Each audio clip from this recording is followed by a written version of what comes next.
Hello दोस्तों, आप सभी का स्वागत है समसामयिक घटना चक्र के इस ऑनलाइन प्लेटफॉर्म पर। मैं मोहित आप सभी के बीच उपस्थित हूं। अपने इस वीडियो में लोग बात करेंगे 30 और 31 मई के महत्वपूर्ण करंट अफेयर जो विभिन्न पत्र पत्रिकाओं में आपकी परीक्षा के दृष्टिकोण से इंपॉर्टेंट। यहाँ देखा जाए ये क्लास आपकी आरओ परीक्षा के लिए तो महत्वपूर्ण है ही, साथ साथ यूपी पीसीएस जो 12 अक्टूबर को प्रस्तावित है, और उसके बाद कल देखा जाए नोटिफिकेशन आ चुका है बीपीएससी का। आप लोग फॉर्म भर सकते हैं 2 तारीख से, ठीक है, 2 जून से आप लोग फॉर्म भर सकते हैं। और देखा जाए सबसे खास बात क्या है कि लगभग 1200 प्लस पोस्ट पर वैकेंसी फिर से आई है। 71वीं बीपीएससी आप देने जा रहे हैं। 71वीं बीपीएससी लगभग 1200 प्लस पोस्ट पर भरी जा रही है। तो आप लोग अच्छे से बीपीएससी की तैयारी करिए। बिहार करंट अफेयर की चिंता आप बिल्कुल मत करिएगा। Bihar current affair last time भी कंप्लीट करवाया था, ठीक है, 70वीं बीपीएससी के टाइम पर भी कंप्लीट करवाया था, सारे करंट अफेयर आए थे। इस बार भी कंप्लीट करवाया जाएगा, सब कुछ कंप्लीट करवाया जाएगा, कुछ भी नहीं बचेगा, ठीक है। तो करंट अफेयर से आप एकदम निश्चिंत रहिए। बाकी आप सामान्य अध्ययन की तैयारी अच्छे से करते रहिए। जितनी भी चीजें हैं, पीवाईक्यू उठाइए, पीवाईक्यू देखिए, जो पूर्वावलोकन आती है बीपीएससी की, बीपीएससी का पूर्वावलोकन देखिए, इतिहास पे विशेष फोकस करिए, साइंस पे विशेष फोकस करिए, ठीक है। इतिहास और साइंस, बिहार स्पेशल और करंट अफेयर, ये 4 सब्जेक्ट बीपीएससी में एकदम समझ लिए स्ट्रांग करके आप जाइए, अच्छे से पेपर दीजिए और सिलेक्शन लीजिए, ठीक है। तो देखा जाए ये क्लास हमारी आरओ परीक्षा के लिए तो महत्वपूर्ण है ही, साथ साथ कुछ लोगों के मैसेज भी आते रहते हैं कि आप बीपीएससी के लिए इसको फॉलो कर सकते हैं। बिल्कुल फॉलो कर सकते हैं। इस क्लास को ऐसे ही डिजाइन किया गया है कि नेशनल करंट अफेयर जो है इसमें कवर हो जाते हैं, साथ साथ जो स्पेशल करंट अफेयर है, राज्य विशेष के करंट अफेयर, वो मैं आपको लाता रहता हूँ, आपके बीच में वीडियोस उसके आते रहते हैं, ठीक है। तो बिहार करंट अफेयर और यूपी करंट अफेयर के लिए भी महत्वपूर्ण है, ठीक है। चलिए यहाँ पर स्टार्ट करते हैं। सबसे पहले देखते हैं हिंदी पत्रकारिता दिवस। जो हिंदी पत्रकारिता दिवस है इसके बारे में चर्चा कर लेते हैं। 30 मई 1826 के दिन हिंदी भाषा का पहला अखबार उद्दंत मार्तंड प्रकाशित हुआ था, ठीक है। पहला अखबार कौन सा था? उदंत मार्तंड था, ठीक है, प्रकाशित हुआ था। 8 पेज का यह साप्ताहिक अखबार हर मंगलवार को कलकत्ता से निकलता था, ठीक है, हर मंगलवार को निकलता था। ये 30 मई 1826 को पहली बार निकला था। आगे चर्चा कर ले। इस अखबार का प्रकाशन के उपलक्ष्य में हर साल 30 मई को हिंदी पत्रकारिता दिवस मनाया जाता है, ठीक है। हिंदी पत्रकारिता दिवस क्यों मनाया जाता है? उदंत मार्तंड जो पत्रिका थी उसका पहली बार प्रकाशन हुआ था, इसी वजह से जो 30 मई का दिन है इसको हिंदी पत्रकारिता दिवस के रूप में सेलिब्रेट किया जाता है। और यहाँ पर उदंत मार्तंड के बारे में पूछा जाता है, इसके संपादक कौन थे? तो कानपुर में जन्मे और पेशे से वकील पंडित जुगल किशोर शुक्ला इसके संपादक थे। ये पॉइंट याद रखिएगा। पंडित जुगल किशोर शुक्ल जो थे वो उदंत मार्तंड जो पहली हिंदी पत्रिका थी जिसका प्रकाशन हुआ था 30 मई को, 30 मई 1826 को, ठीक है। तो ये अखबार का संपादक, इस अखबार के संपादक कौन थे? इस अखबार के संपादक थे जुगल किशोर शुक्ल। कहाँ के थे? कानपुर के थे और पेशे से वकील थे, ठीक है। चलो अगली खबर पर चर्चा करें। विश्व तंबाकू निषेध दिवस। जो विश्व तंबाकू निषेध दिवस है ये कब सेलिब्रेट किया जाता है? 31 मई को सेलिब्रेट किया जाता है। 31 मई यानी कि आज सेलिब्रेट किया जा रहा है क्या? विश्व तंबाकू निषेध दिवस। चर्चा कर लेते हैं। विश्व तंबाकू निषेध दिवस को हर साल मनाया जाता है, ठीक है। 31 मई को हर साल मनाया जाता है, या 31 मई मिस हो गया है, ठीक है। देखा जाए इस दिन को तंबाकू से जुड़े खतरे को लोगों के बताने और जागरूक करने के लिए शुरू किया गया था। यहां पर देखा जाए विश्व स्वास्थ्य संगठन के द्वारा इसकी शुरुआत 1987 में हुई थी। कब हुई थी इसकी शुरुआत? 1987 में विश्व तंबाकू निषेध दिवस की शुरुआत की गई थी डब्ल्यूएचओ के द्वारा। 1988 में इसके लिए एक रिजोल्यूशन पास किया गया और इस दिन को हर साल 31 मई को मनाने की घोषणा की गई। यहीं से शुरुआत होती है वर्ल्ड नो टोबैको डे, ठीक है, विश्व तंबाकू निषेध दिवस की शुरुआत होती है। यहां पर देखा जाए थीम क्या है इस बार का 2025 के लिए? थीम क्या है? Bright products, dark intention, unmasking the appeal, ये इसका थीम है, ठीक है। थीम याद रखिएगा, आपके एग्जाम के लिए इंपॉर्टेंट है। चलिए अंतरराष्ट्रीय आलू दिवस के बारे में चर्चा कर लेते हैं। अंतरराष्ट्रीय आलू दिवस कब सेलिब्रेट किया गया? 30 मई का जो दिन था उसको अंतरराष्ट्रीय आलू दिवस के रूप में सेलिब्रेट किया गया। और यहां पर देखा जाए अंतरराष्ट्रीय आलू दिवस 30 मई को मनाया गया, ठीक है, कल मनाया गया था अंतरराष्ट्रीय आलू दिवस। इस वर्ष का विषय क्या था? इतिहास को आकार देना, भविष्य को पोषित करना, ठीक है। इतिहास को आकार देना और भविष्य को पोषित करना, ये था अंतरराष्ट्रीय आलू दिवस का थीम। याद रखिएगा यहां पर इतिहास को पोषित करना आया है ना, तो आप कंफ्यूज हो सकते हो, आप ये सोचे कि इतिहास को आया तो किसी इतिहास से रिलेटेड होगा, नहीं। यहां पर अंतरराष्ट्रीय आलू दिवस का थीम ही यही है, इतिहास को आकार देना और भविष्य को पोषित करना। यहां पर देखा जाए यह विषय आलू के ऐतिहासिक और सांस्कृतिक महत्व तथा आज की वैश्विक कृषि खाद्य प्रणालियों में इसकी बढ़ती भूमिका का प्रतिनिधित्व करती है। भारत दुनिया का आलू का दूसरा सबसे बड़ा उत्पादक देश है। यहां पर देखा जाए तो ये बताया गया है इंटरनेशनल आलू डे दिवस के अवसर पर बताया गया कि इंडिया जो है वर्तमान में देखा जाए तो दुनिया का दूसरा सबसे बड़ा आलू उत्पादक है। पहला कौन सा है ये आप कमेंट में बताइए। ठीक है, यहां देखा जाए जो वैश्विक स्तर पर उगाए जाने वाले आलू का एक बड़ा हिस्सा कवर करता है। चलिए आगे देखा जाए, यूरेका फोर्ब्स की ब्रांड एम्बेसडर के बारे में चर्चा कर लेते हैं। यूरेका फोर्ब्स जो है इसने अपना नया ब्रांड एम्बेसडर किसको बनाया है, तो श्रद्धा कपूर को बनाया है अपना नया ब्रांड एम्बेसडर। ठीक है, यूरेका फोर्ब्स लिमिटेड जो भारत के स्वास्थ्य एवं स्वच्छता क्षेत्र में एक प्रतिष्ठित नाम है, ने अपना वैक्यूम क्लीनर रेंज जो होती है उसके लिए लोकप्रिय अभिनेत्री श्रद्धा कपूर को अपना ब्रांड एम्बेसडर नियुक्त किया है। ठीक है, तो परीक्षा में आपसे डायरेक्टली पूछेगा कि यूरेका फोर्ब्स ने अपना ब्रांड एम्बेसडर किसको बनाया है, श्रद्धा कपूर को बनाया है। उसी तरीके से देखा जाए तो ऑडी इंडिया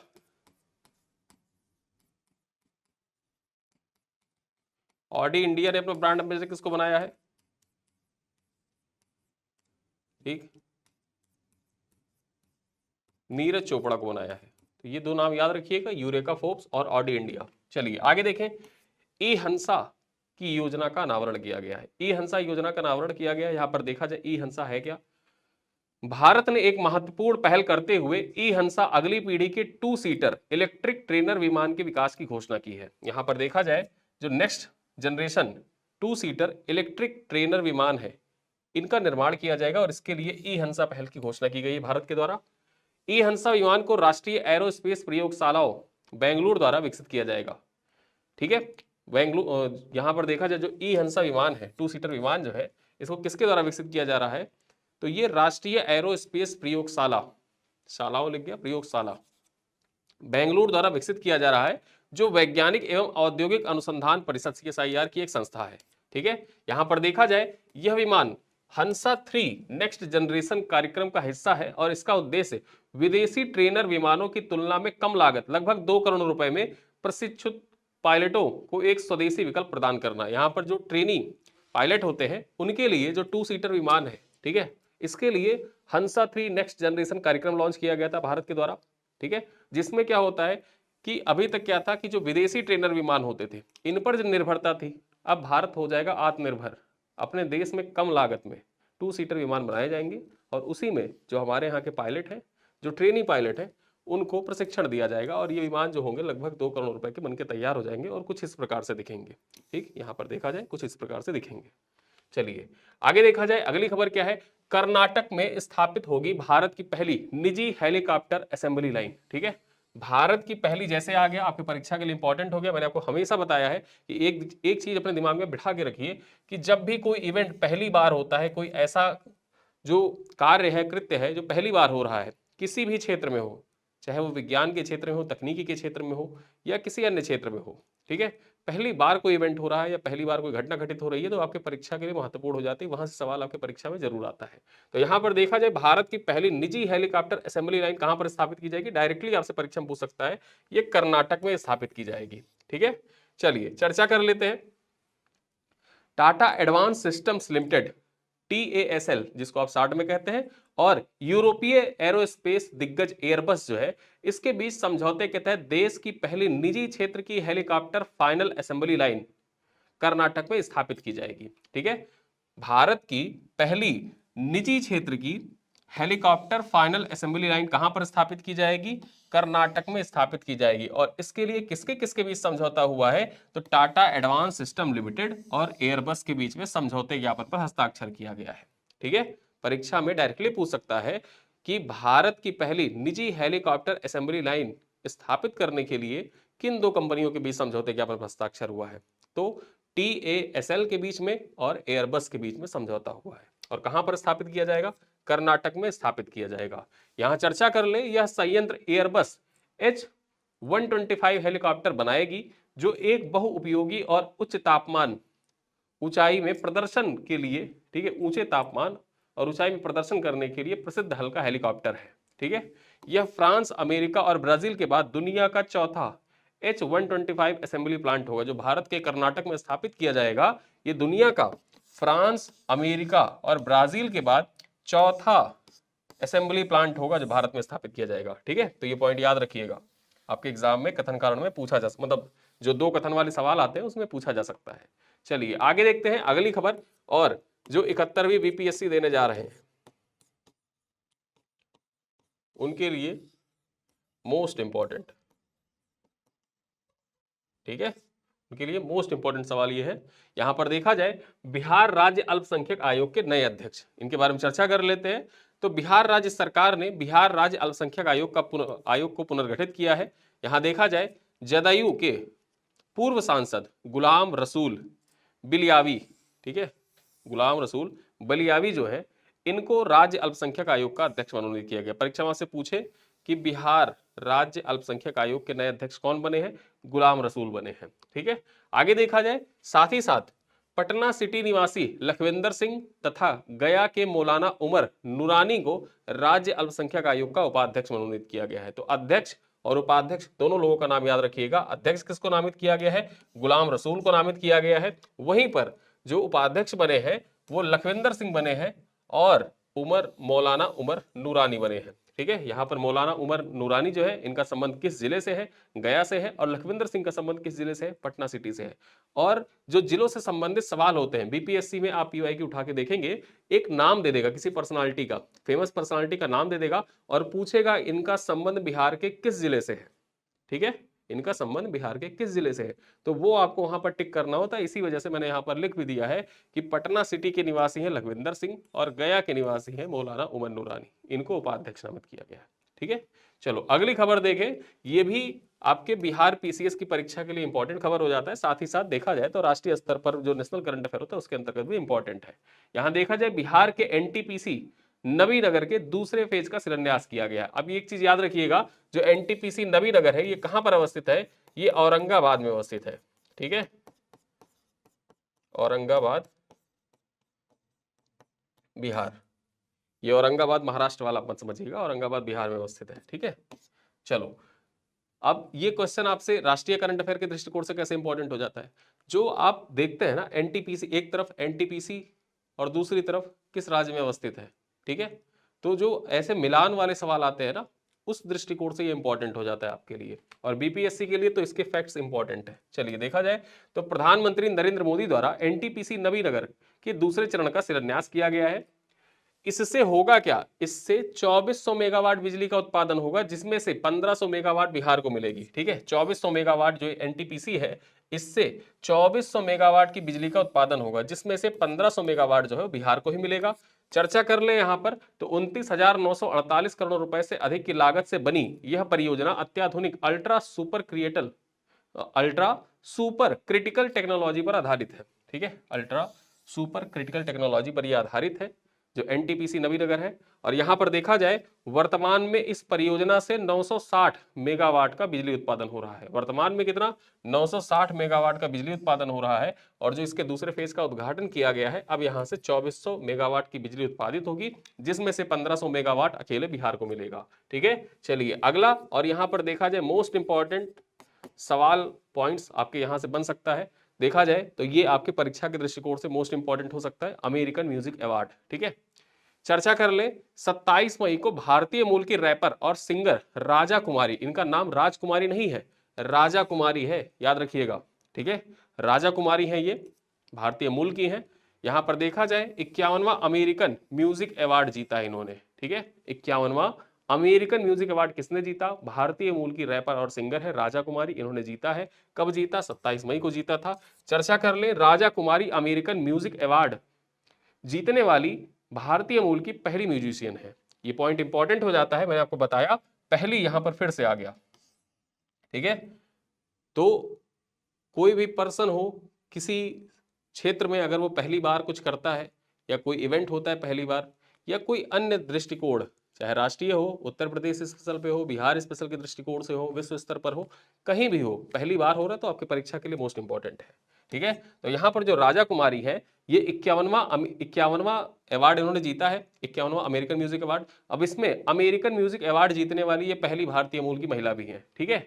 चर्चा कर ले, राजा कुमारी को ये award Arkan league of legends season 2 के लिए फेवरेट साउंड ट्रैक कैटेगरी में मिला है, ठीक है। Arkan league of legends season 2 के लिए फेवरेट साउंड ट्रैक कैटेगरी में इनको अवार्ड दिया गया है। इस गाने को राजा कुमारी ने यूके के हिप हॉप आर्टिस्ट स्टेफनल डॉन तथा Dominican Brazilian artist Zareen D बार्को के साथ मिलकर बनाया है। ठीक है, यहां पर इनके साथियों और सहयोगियों का नाम भी याद रखिएगा, स्टेफलन डॉन और यहां पर Zareen D Marco. Zareen D Marco और स्टेफलन डॉन जो है इनके सहयोगी हैं, और जो अमेरिकन म्यूजिक अवार्ड है इसको जीतने वाली राजा कुमारी जो है ये पहली भारतीय मूल की महिला है। चलिए आगे बात करें, 11वां ब्रिक्स संसदीय फोरम। 11वां ब्रिक्स संसदीय फोरम जो है ये देखा जाए तो आपके परीक्षा के दृष्टिकोण से इंपॉर्टेंट हो जाता है। यहां पर पॉइंट पे चर्चा कर लें तो लोकसभा अध्यक्ष श्री ओम बिरला 3 से 5 जून 2025 तक ब्राजील के ब्राजीलिया में आयोजित होने वाली 11वीं ब्रिक्स संसदीय फोरम में भारतीय संसदीय प्रतिनिधिमंडल का नेतृत्व करेंगे। यहां पर देखा जाए इनके साथ, ठीक है, 6 अन्य सांसद भी जाएंगे, तो ये नेतृत्व करता होंगे लोकसभा के जो अध्यक्ष ओम बिरला जी। ओम बिरला जी 3 से लेकर 5 जून 2025 के बीच में जो ब्राजील की राजधानी है ब्राजीलिया, वहां पर जो ब्रिक्स संसदीय फोरम का आयोजन किया जा रहा है वहां पर भारत के प्रतिनिधिमंडल का नेतृत्व करेंगे। आगे हम बात कर ले फोरम का समग्र विषय क्या है। समग्र विषय क्या है इसका, जो फोरम आयोजित किया जा रहा है 11वां ब्रिक्स संसदीय फोरम, इसका थीम क्या है? इसका थीम है अधिक समावेशी और दीर्घकालिक वैश्विक शासन विधि के निर्माण में ब्रिक्स सांसदों की भूमिका। ठीक है, ये इसका थीम है। समग्र थीम जरूर याद रखिएगा कि 11वां परीक्षा में आपसे पूछ सकता है 11वां ब्रिक्स संसदीय फोरम का विषय, केंद्रीय विषय क्या था। ठीक है, तो केंद्रीय विषय जरूर याद रखिएगा, अधिक समावेशी और दीर्घकालिक वैश्विक शासन विधि के निर्माण में ब्रिक्स सांसदों की भूमिका। चलिए आगे चर्चा कर लें।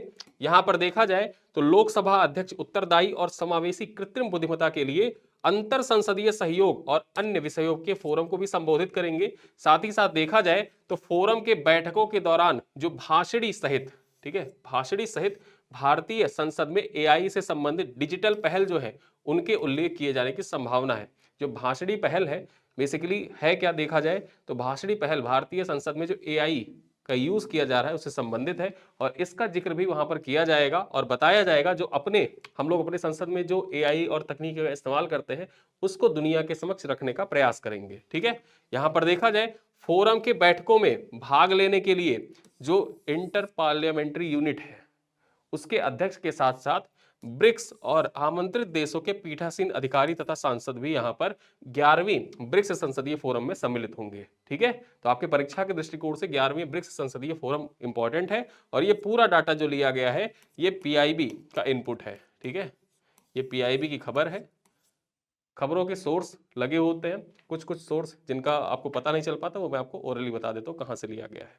ठीक है, चलिए आगे बात करें। आयुष सुरक्षा पोर्टल का शुभारंभ, आकाशवाणी की खबर है। आयुष सुरक्षा पोर्टल का शुभारंभ चर्चा कर लेते हैं। आयुष मंत्री प्रताप राव जाधव ने भ्रामक विज्ञापनों और दवाओं के दुष्प्रचार जैसे मुद्दों के समाधान के लिए 30 मई को आयुष सुरक्षा पोर्टल का शुभारंभ किया। ठीक है, परीक्षा में आपसे पूछ सकता है आयुष सुरक्षा पोर्टल का शुभारंभ किसके द्वारा किया गया है, तो प्रताप राव जाधव के द्वारा। और प्रताप राव जाधव कौन है? केंद्रीय आयुष मंत्री है। ठीक है, केंद्रीय आयुष मंत्री है प्रताप राव जाधव। ठीक है, और इन्हीं के द्वारा किस लिए किया गया है आयुष सुरक्षा पोर्टल का शुभारंभ, किस लिए किया गया है? तो इसका जो शुभारंभ किया गया है भ्रामक विज्ञापनों और दवाओं के दुष्प्रचार जैसे मुद्दों का समाधान करने के लिए आयुष सुरक्षा पोर्टल का शुभारंभ किया गया है।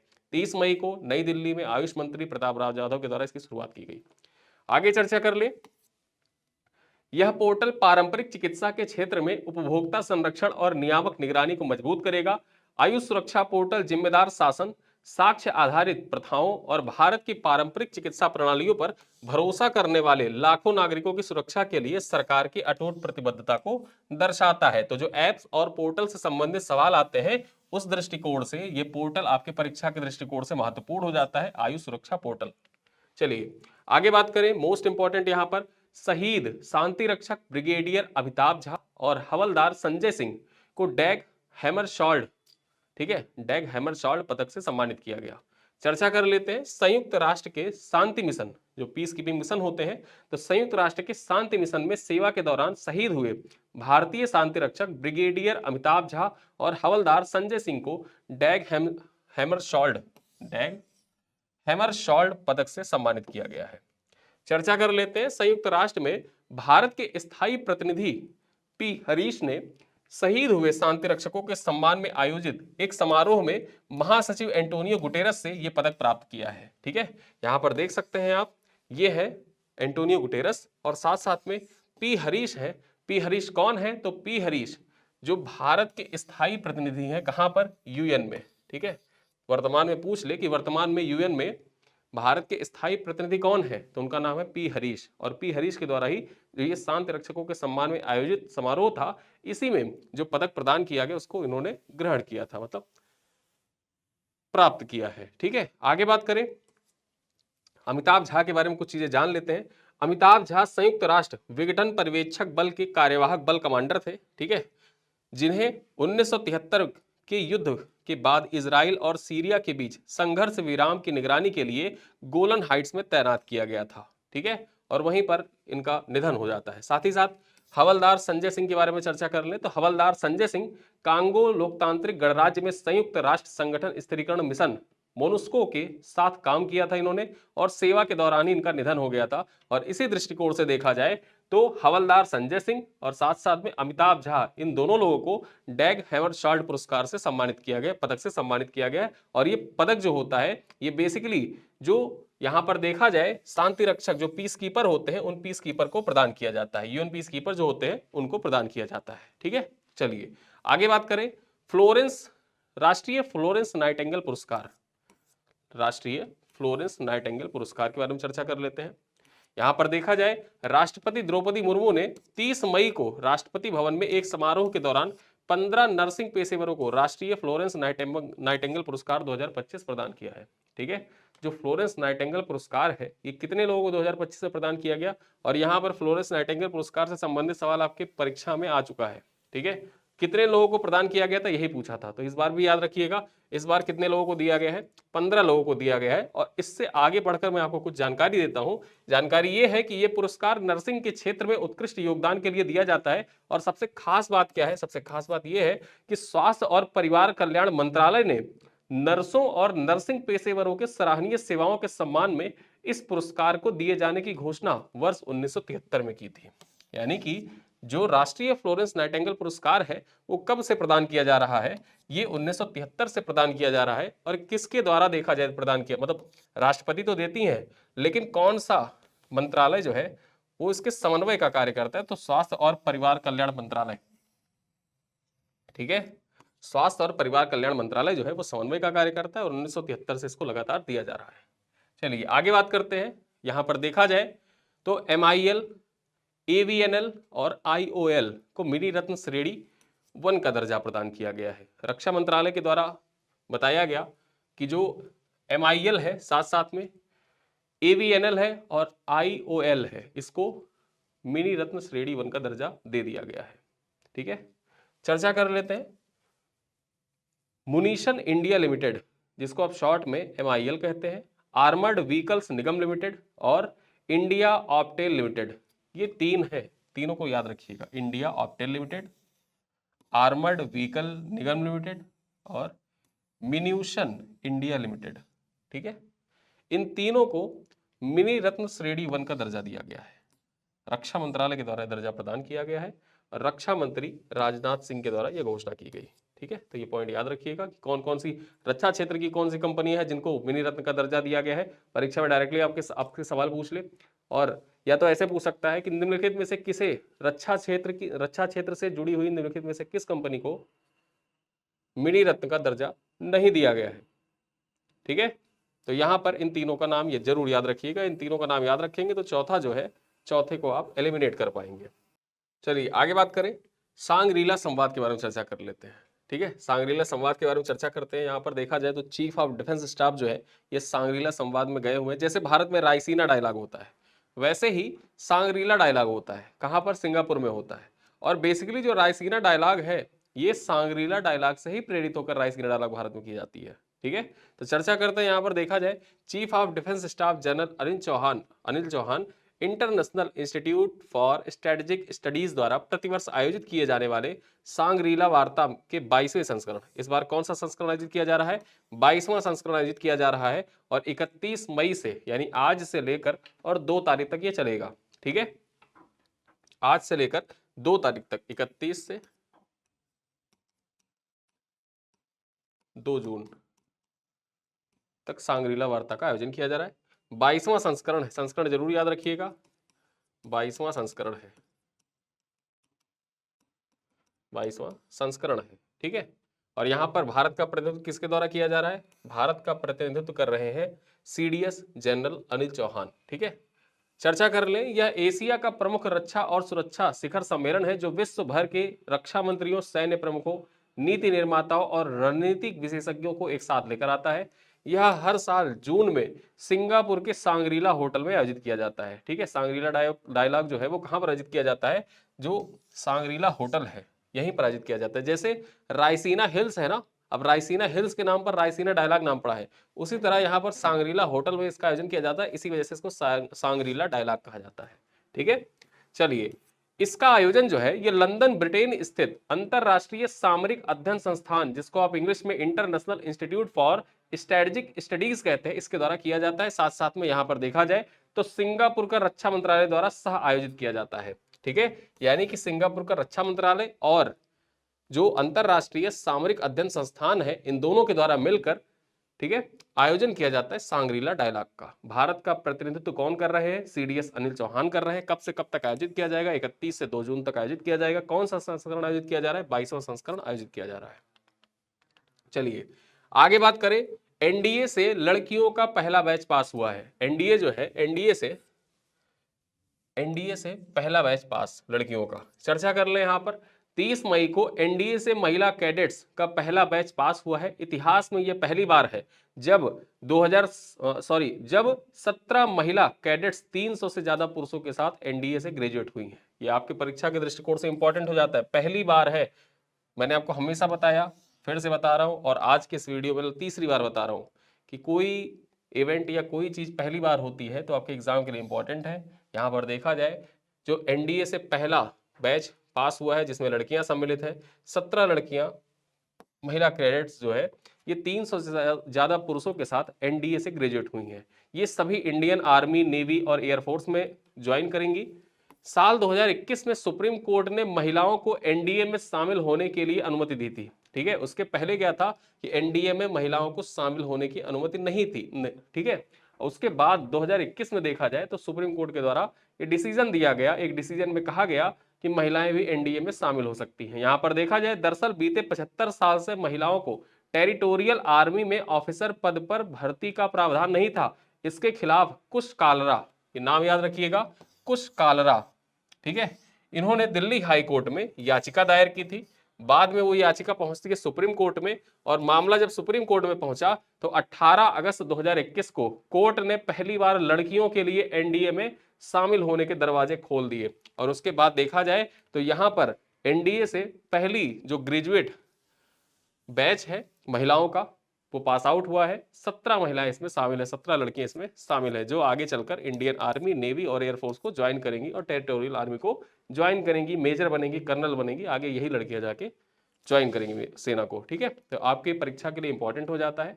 चलिए आगे देखा जाए, यहां पर जिन्होंने केस किया था ना, केस करने वाले का नाम जरूर याद रखिएगा, कुश कालरा, ठीक है। चलो आगे बात करें, मशहूर कन्नड़ कवि एच.एस. वेंकटेश मूर्ति का निधन हो गया है। एच.एस. वेंकटेश मूर्ति का निधन हो गया है। अमर उजाला की खबर है, आपके परीक्षा के लिए इंपॉर्टेंट है। जो एच.एस. वेंकटेश मूर्ति थे, इनको एच.एस. वेंकटेश मूर्ति को एच.एस.वी के नाम से भी जाना जाता था, ठीक है।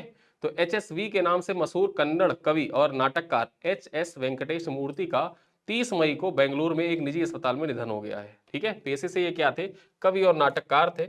और इनको देखा जाए तो उन्हें कन्नड़ राज्योत्सव पुरस्कार, कन्नड़ राज्योत्सव पुरस्कार, साथ साथ में केंद्रीय साहित्य अकादमी पुरस्कार और राज्य साहित्य अकादमी पुरस्कार सहित अन्य पुरस्कारों से सम्मानित किया गया है। उन्हें 2013 में साहित्य अकादमी द्वारा बाल पुरस्कार से भी सम्मानित किया गया था, ठीक है। तो ये याद रखिएगा, साहित्य अकादमी पुरस्कार जीत चुके, इस वजह से इनका नाम इंपॉर्टेंट हो जाता है। एच.एस. वेंकटेश मूर्ति का निधन, डेट जरूर याद रखिएगा, आरओ खास करके, ठीक। अब तो निधन की क्रोनोलॉजी भी पूछी जाती है आरओ में, तो निधन की जो क्रोनोलॉजी है उस क्रोनोलॉजिकल ऑर्डर में इनका नाम जरूर याद रखिएगा कि एच.एस. वेंकटेश मूर्ति का निधन कब हुआ, 30 मई को हुआ। डेट याद रखिएगा, परीक्षा में अरेंज करने के लिए आएगा तो उस हिसाब से आप अरेंज कर सकते हैं, ठीक है। तो आज देखा जाए आज हमने अपने इस वीडियो में 30 और 31 मई के कुछ महत्वपूर्ण करंट अफेयर पर चर्चा की। 30 मिनट का वीडियो है ऑलमोस्ट। आइए अब इस स्लाइड पर आधारित, इन वीडियोस पर आधारित कुछ क्वेश्चन है आपके लिए, जिनका उत्तर आपको कमेंट बॉक्स में देना है। पहला क्वेश्चन क्या है, उदंत मार्तंड नामक हिंदी जो पत्रिका थी, हिंदी अखबार था, इसका प्रकाशित कब हुआ पहली बार देखा जाए? 1824 में, 1825 में, 1826 में, 1827 में। क्वेश्चन नंबर 2 है, विश्व तंबाकू निषेध दिवस हर साल किस तारीख को मनाया जाता है? 29 मई, 30 मई, 31 मई या 1 जून। क्वेश्चन नंबर 3 है, 2025 के अंतरराष्ट्रीय आलू दिवस का थीम क्या है? आलू भविष्य का खाद्य, इतिहास को आकार देना, भविष्य को पोषित करना, वैश्विक खाद्य में आलू की भूमिका या पोषण और आलू। तो यहाँ पर 4 ऑप्शन है, 4 में से सही क्या है ये आप कमेंट में बताइए। क्वेश्चन नंबर 4 है, यूरेका फोर्ब्स की वैक्यूम क्लीनर रेंज के लिए किस अभिनेत्री को ब्रांड एम्बेसडर नियुक्त किया गया है? ठीक है, आलिया भट्ट, श्रद्धा कपूर, दीपिका पादुकोण, कियारा आडवाणी। क्वेश्चन नंबर 5 है, ई हंसा विमान किस संस्थान द्वारा विकसित किया जा रहा है? ई हंसा विमान जो है ये किस संस्थान के द्वारा विकसित किया जा रहा है? इसरो के द्वारा, HAL के द्वारा, NAL के द्वारा या DRDO के द्वारा। आगे देखा जाए, भारत की पहली निजी हेलीकॉप्टर फाइनल असेंबली लाइन किस राज्य में स्थापित होगी? भारत की पहली निजी हेलीकॉप्टर फाइनल असेंबली लाइन किस राज्य में स्थापित होगी? गुजरात में, महाराष्ट्र में, कर्नाटक में या तमिलनाडु में। क्वेश्चन नंबर 7 है, बिहार राज्य अल्पसंख्यक आयोग के नए अध्यक्ष के रूप में किसे नियुक्त किया गया है? लखविंदर सिंह, गुलाम रसूल, मौलाना उमर नूरानी या शहनवाज हुसैन। आगे बात करें, क्वेश्चन नंबर 8 है, 51वां अमेरिकन म्यूजिक अवार्ड जीतने वाली भारतीय मूल की पहली म्यूजिशियन कौन है? राजा कुमारी, नेहा कक्कड़, शुभा मुदगल या उषा उथुपु। क्वेश्चन नंबर 9 देखें, 11वां ब्रिक्स संसदीय फोरम किस देश में आयोजित होगा? भारत, ब्राजील, रूस या चीन। अंतिम सवाल है, संयुक्त राष्ट्र के डैग हैमरशॉल्ड पदक किन्हें प्रदान किया गया है? संयुक्त राष्ट्र का जो डैग हैमरशॉल्ड पदक है ये किसको प्रदान किया गया है? Brigadier Amitabh Jha, havildar Sanjay Singh, colonel Rakesh Sharma, major Anil Nair, major general Deepak Kapoor, brigadier Ravi Singh, captain Aman Kumar, lieutenant Saurabh Chaudhary. ठीक है, तो यहां पर ये 10 प्रश्न है। इन 10 प्रश्नों का उत्तर आपको कमेंट बॉक्स में देना है। और कल से स्टार्ट होगा जून का महीना। जून के महीने के जो करंट अफेयर है वो करंट अफेयर और साथ साथ में अब रिवीजन सीरीज भी हम लोग जून से करंट अफेयर के जो रिवीजन है वो रिवीजन भी करते रहेंगे। साथ में आपको यूपी स्पेशल के जो करंट अफेयर हैं वो भी मिलते रहेंगे, बिहार स्पेशल के करंट अफेयर भी मिलते रहेंगे। और हम लोगों ने करंट अफेयर के साथ साथ में देखा जाए तो RO की परीक्षा नज़दीक है और RO की परीक्षा को ध्यान में रखते हुए हम लोगों ने रिवीजन सीरीज का एक पैकेज डिजाइन किया है, जिसके बारे में आपको एक वीडियोस के माध्यम से अलग से उसके बारे में जानकारी दे दी जाएगी। उसमें आपको सारे PDF, जितने PDF होंगे, PDF आपको शेयर किए जाएंगे। साथ में वीडियो क्लासों की एक लंबी श्रृंखला होगी, लगभग 30 क्लास उसमें डिजाइन किए गए। वो 30 क्लास 35 भी हो सकती है, वो 35 क्लास तक चली जाएगी, 30 से 35 क्लास होगी।